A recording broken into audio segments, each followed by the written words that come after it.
जम्मू कश्मीर में एक लंबे इंतजार के बाद असेंबली इलेक्शन होने जा रहा है। खास तौर से साल 2019 में आर्टिकल 370 को रद्द किए जाने के बाद से ये पहला मौका है जब सूबे में असेंबली इलेक्शन होगा। इलेक्शन कमीशन ने 16 अगस्त को रियासत में चुनाव की तारीखों का ऐलान भी कर दिया है।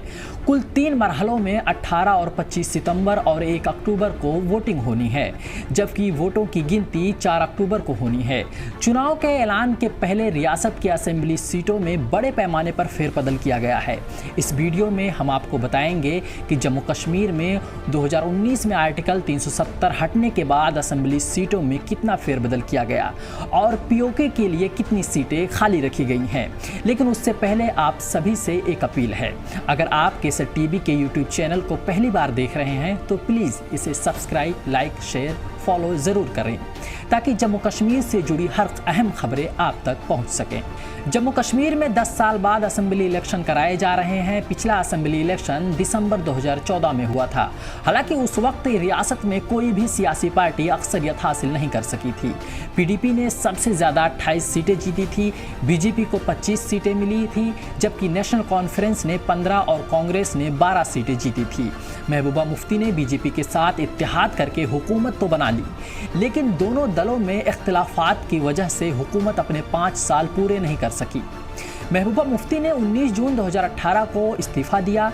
मुफ्ती की सरकार गिरने के बाद से रियासत में असेंबली इलेक्शन नहीं हो सके और लेफ्टिनेंट गवर्नर रूल नाफिज कर दिया गया।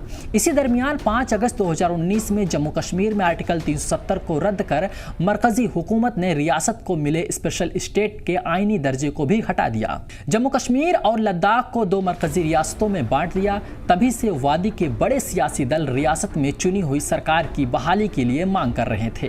बीते 5 सालों में जम्मू कश्मीर में सियासी सरगर्मियां थम सी गई थी। रियासत के सियासी दलों के रहनुमा मरकजी हुकूमत पर लेफ्टिनेंट गवर्नर रूल को लंबा खींचने के इल्ज़ाम लगाते आ रहे थे। जम्मू कश्मीर में इस वक्त रियासती सतह पर सियासी दलों का कोई इत्तेहाद नहीं है। हालांकि नेशनल कॉन्फ्रेंस और कांग्रेस नेशनल लेवल पर इंडिया गठबंधन में शामिल हैं। यहाँ ये बात जानना ज़रूरी है कि गुज़श्ता 10 सालों में रियासत में असेंबली सीटों का सूरत हाल पूरी तरह बदल चुका है। इलेक्शन के ऐलान के पहले असेंबली सीटों में 2020 में किए गए परिसीमन के तहत काफ़ी फेरबदल किए गए हैं। जम्मू कश्मीर में असेंबली सीटों की बात करें तो परिसीमन के पहले रियासत में कुल 111 सीटें थी। जम्मू में 37, कश्मीर में 46 और लद्दाख में 4 सीटें थी। पाकिस्तान के कब्जे वाले कश्मीर पीओके में 24 सीटें तय होती थीं। परिसीमन के बाद जम्मू डिवीज़न में 6 सीटें और कश्मीर डिवीज़न में 1 सीट जोड़ी गई। इससे असेंबली की कुल सीटें बढ़कर 114 हो गई, जिनमें से 24 सीटें पीओके के लिए तय हैं। बाकी 90 सीटों में से 43 सीटें जम्मू डिवीज़न में और 47 सीटें कश्मीर डिवीज़न में हैं। इस बार इन्हीं 90 सीटों पर मतदान होना है। दोनों डिवीज़नों की 9 सीटें एससी के लिए और 7 सीटें एसटी के लिए रिजर्व की गई हैं। लद्दाख में कोई चुनाव नहीं होगा। अब ये जानते हैं कि कहां कितनी सीटें बढ़ी हैं।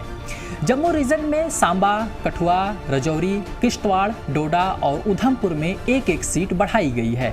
वहीं कश्मीर रीजन के कुपवाड़ा जिले में 1 सीट बढ़ाई गई है।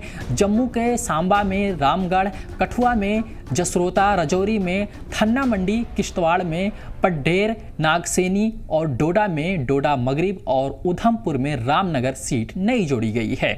वहीं कश्मीर रीजन के कुपवाड़ा जिले में ही 1 सीट बढ़ाई गई है, जबकि कुपवाड़ा में त्रेहगाम नई सीट होगी। अब कुपवाड़ा में 5 की बजाय 6 सीटें होंगी। ये वीडियो आपको कैसी लगी कमेंट बॉक्स में ज़रूर बताएं। केसर टीवी के यूट्यूब चैनल को सब्सक्राइब, लाइक, शेयर, फॉलो करना ना भूलें।